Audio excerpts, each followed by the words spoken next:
मज़मून physics class 9 बाब ॿियो सबक़ चौथों तेज़ी तरफ़ी ऐं बेतरफ़ी मक़दार acceleration scalar and vector quantities. अस्सलाम वालेकुम प्यारा ॿारो, सिंध ऑनलाइन स्कूल में भलीकार।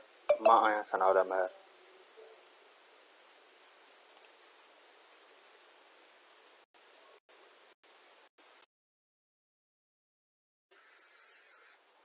अॼु जेके असां टॉपिक हिन लेक्चर में कवर कंदासीं उहे ही आहिनि तेज़ी यानी एक्सेलरेशन, तेज़ीअ जा क़िस्म टाइप्स ऑफ एक्सेलरेशन, तरफ़ी ऐं बेतरफ़ी मक़दार स्केलर एंड वेक्टर क्वांटिटीज़।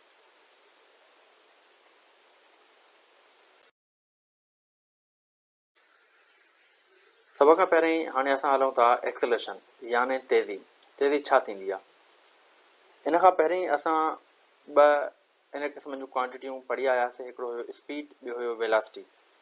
हाणे स्पीड असांजी उहा अहिड़ी क़िस्म जी क्वांटिटी हुई जंहिंमें distance with respect to time cover त थिए पियो, पर उन में कंहिं डायरेक्शन मखसूस न हुई, तो असां उनखे स्पीड पिया चऊं। उन खां बाद में जॾहिं असां वेलासिटी ते आयासीं न, वेलासिटी में चऊं पिया त स्पीड त हुजे ई हुजे कंहिं बि ऑब्जेक्ट में, पर उन सां गॾोगॾु हू पंहिंजी डायरेक्शन खे मेंशन करे, तॾहिं हू असांजी जेको आहे वेलासिटी चवराईंदो। सो एक्सेलरेशन में भी असां छा था चऊं, मिसाल जे तौर ते जेकॾहिं हिकिड़ी कार आहे ऐं उहा कंहिं पंहिंजी वेलासिटी सां मूव करे थी, velocity means speed with respect direction, ठीकु आहे, माना स्पीड त हुजे पर डायरेक्शन सां गॾु। सो जॾहिं हू पंहिंजी वेलासिटी सां मूव करे थी, त हाणे असांखे इहा शइ थोरी सम्झणी घुरिजे त जॾहिं हीअ कार पंहिंजी वेलासिटी सां मूव कंदी त लाज़मी पहिरियों इनजी का न का वेलासिटी हूंदी, तॾहिं त उन हाणे करंट वेलासिटी ते पुगी आहे। यानी जेका हुनजी पहिरीं वेलासिटी हुई असां उनखे चवंदा आहियूं इनिशियल वेलासिटी, यानी VI सां उनखे शो कयो वेंदो आहे। सो उन खां बाद में जॾहिं हूअ पंहिंजी इनिशियल वेलासिटी कवर करे जॾहिं कंहिं यूनिफॉर्म वेलासिटी में अची वेंदी आहे या जॾहिं कंहिं आख़िरी पॉइंट ते पुॼंदी आहे, त उनखे असां चवंदा आहियूं वरी फाइनल वेलासिटी, ठीकु आहे। हाणे इहा छा थींदी, इहा इनजी वेलासिटी छा थी, चेंज थी, मतिलबु इनिशियल खां काॾे फाइनल जी तरफ़, माना इनिशियल वेलासिटी हुनजी घटि हुई, फाइनल वेलासिटी हुनजी ज़्यादा हुई। सो हीअ हाणे छा थी करे, हीअ पंहिंजी वेलासिटी कवर कंदी थी वञे। सो इन खां बाद में हाणे जॾहिं इहा पंहिंजी वेलासिटी हिन चेंज कई, माना इनिशियल टू फाइनल, पोइ असां इनखे चवंदा आहियूं इहा आहे असांजी एक्सेलरेशन यानी तेज़ी।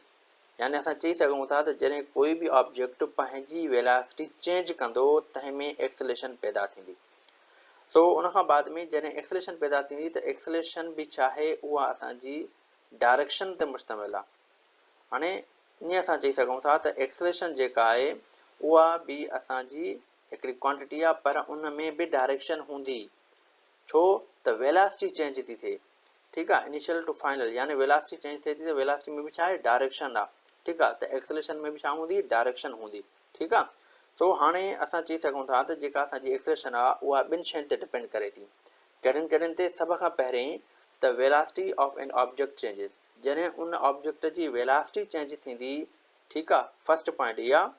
ऐं ॿी पॉइंट इहा आहे, था चऊं, चए थो त direction of motion of an object, यानी उन ऑब्जेक्ट में डायरेक्शन बि हूंदी, हिकु त वेलासिटी चेंज थींदसि, ॿियो डायरेक्शन बि हूंदी, ठीकु आहे प्यारा ॿारो।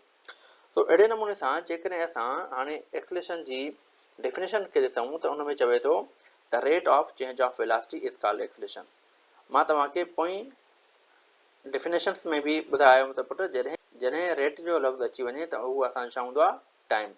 सो टाइम जे बेसिस ते जॾहिं असांजी वेलासिटी तब्दील थिए, उनखे छा था चऊं, एक्सेलरेशन, ठीकु आहे।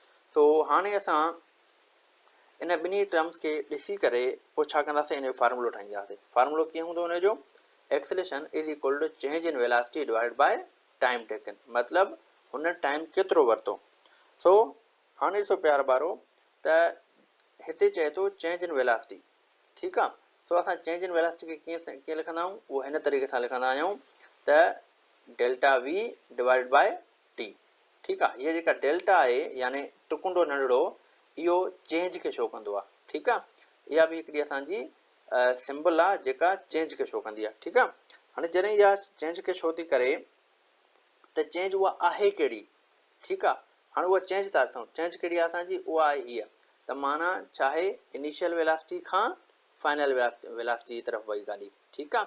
हिते हिनजी पंहिंजी वेलासिटी में चेंज आई, सो जेकॾहिं असांखे इहा चेंज मालूम करणी आहे त पोइ असां छा कंदा आहियूं, वॾे यूनिट मां नंढो यूनिट माइनस कंदा आहियूं, या ईअं खणी चऊं त वॾे मक़दार मां नंढो मक़दार माइनस कंदा आहियूं। ठीकु आहे। सो फाइनल वेलासिटी असांजी ज़्यादा आहे ऐं इनिशियल वेलासिटी घटि आहे, पोइ असां छा कंदा आहियूं, final velocity minus initial velocity, हीअ असांखे हुनजी चेंज मिली वेंदी। सो अहिड़े तरीक़े सां हाणे असां हिन डेल्टा वी जी जॻह ते हीअ टर्म लिखी सघूं था। सो असां हीअं लिखी सघंदासीं त A is equal to V F minus V I divide by T. ठीकु आहे। सो हीअ असां वटि अची वई एक्सेलरेशन जी फाइनल इक्वेशन। ठीकु आहे। सो असां हीअ बि लिखी सघूं था ऐं हीअ बि लिखी सघूं था। उन खां बाद में हाणे असां ॾिसूं था त छा जेका एक्सेलरेशन आहे उहा स्केलर आहे या वेक्टर आहे। So it is a vector quantity. मां ऑलरेडी तव्हांखे ॿुधायो आयुमि त जेका एक्सेलरेशन आहे उन में डायरेक्शन हूंदी आहे, पोइ जंहिं बि शइ में डायरेक्शन हुजे उहा छा आहे, वेक्टर क्वांटिटी। ठीकु आहे। त उन खां बाद में हिन यूनिट ते था हलूं त यूनिट में आहे हिन जो मीटर पर सेकंड स्क्वायर। ठीकु आहे। या असां हिनखे ईअं बि लिखी सघूं था मीटर सेकंड इनवर्स स्क्वायर। ठीकु आहे। हाणे हलूं था टाइप ऑफ एक्सेलरेशन ते। असांजे जेके बुक में ॾिनियूं वयूं आहिनि उहे ॿिनि क़िस्मनि जूं एक्सेलरेशन ॾिनियूं वयूं आहिनि। सो पहिरीं असां वटि नेगेटिव एक्सेलरेशन। ठीकु आहे। हाणे नेगेटिव एक्सेलरेशन जी डेफिनेशन में चवे थो the rate of change of velocity of a moving body with time when the velocity is decreasing is called negative acceleration or retardation or deceleration। हाणे इन में चवे थो त जेका चेंज ऑफ वेलासिटी आहे उहा विथ रिस्पेक्ट टू टाइम थिए ऐं उहा वेलासिटी जेका चेंज थिए थी उहा डिक्रीज़ वारे फॉर्म में हुजे, मतिलबु उहा डिक्रीज़ थिए, जेका आस्ते आस्ते घटि बि वञे उहा चेंज।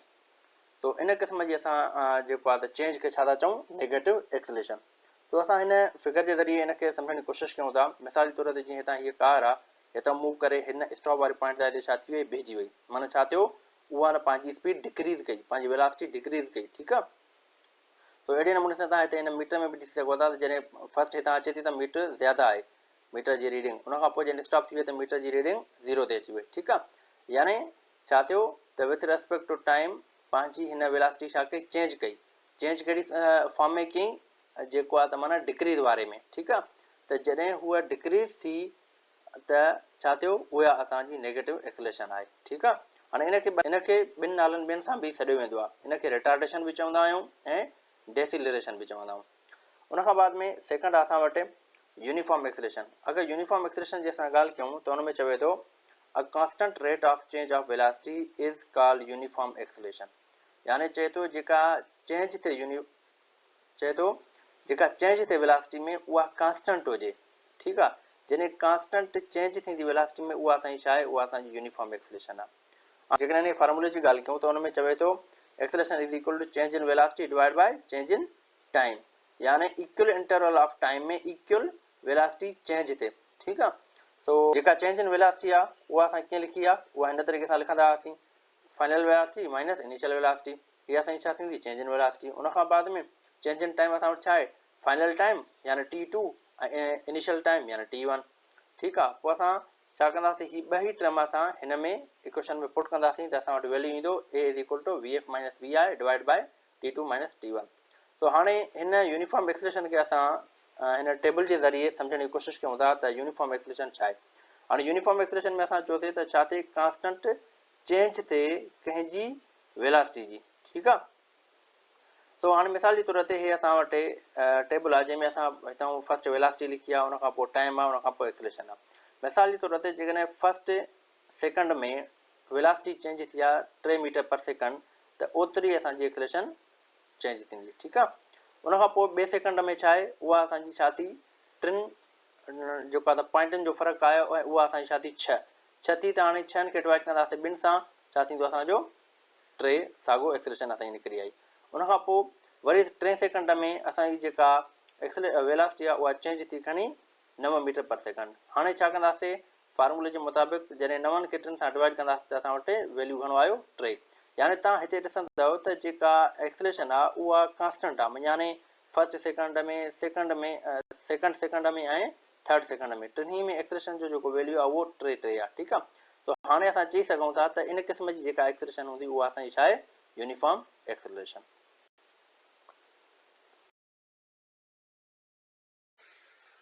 उनखां बाद में हाणे असां हलूं था स्केलर ऐं वेक्टर क्वांटिटी ते। इनखे अॻ में बि असां डिस्कस करे आया आहियूं त स्केलर क्वांटिटीज़ कहिड़ियूं हूंदियूं आहिनि ऐं वेक्टर क्वांटिटीज़ कहिड़ियूं हूंदियूं आहिनि। जीअं त हिते टॉपिक आहे त इनखे पढ़णु असांजे लाइ लाज़िम आहे, त इनखे वरी असां थोरो अॻिते सम्झी सघूं था। सो स्केलर सभ खां पहिरीं असां ॾिसूं था स्केलर क्वांटिटी। त स्केलर क्वांटिटी जी डेफिनेशन में चए थो those physical quantities that have magnitude and suitable unit are called scalar quantity.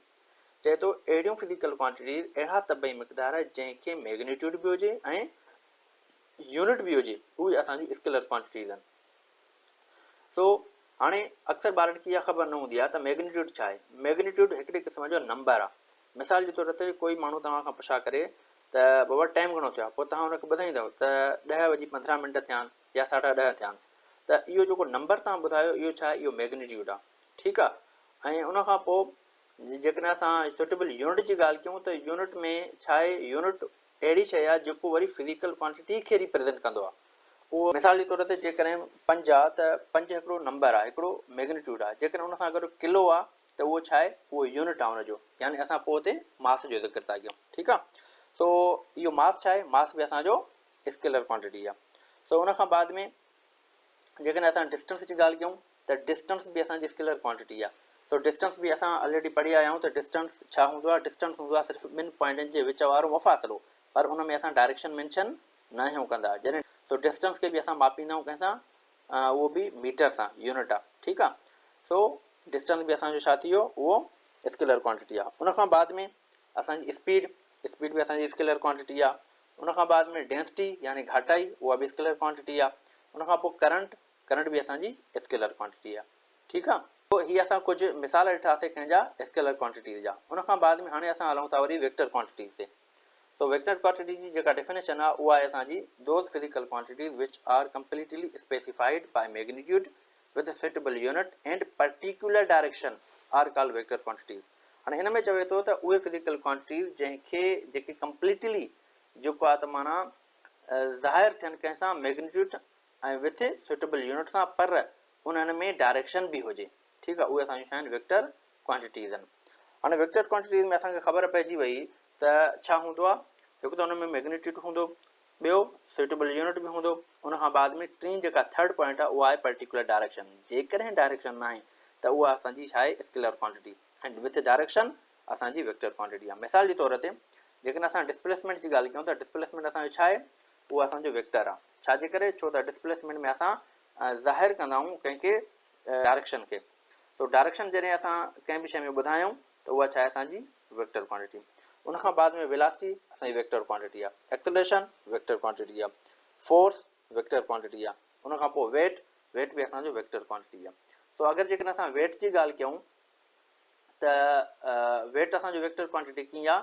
So weight छा हूंदो आहे, असांजो वज़न हूंदो आहे।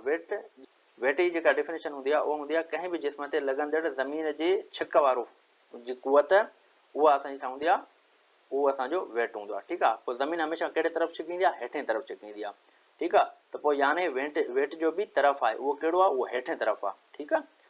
असां चई सघूं था त वेट बि जेको आहे उहो असांजी वेक्टर क्वांटिटी आहे, ठीकु आहे। उमेद आहे त प्यारा ॿारो तव्हांखे हीउ लेक्चर बि सुठे नमूने सां सम्झ में आयो हूंदो। हीउ लेक्चर हिते पूरो थियो। इंशाअल्लाह नेक्स्ट लेक्चर में असां कंहिं नए टॉपिक सां गॾु मिलंदासीं। तेसिताईं अल्लाह हाफ़िज़।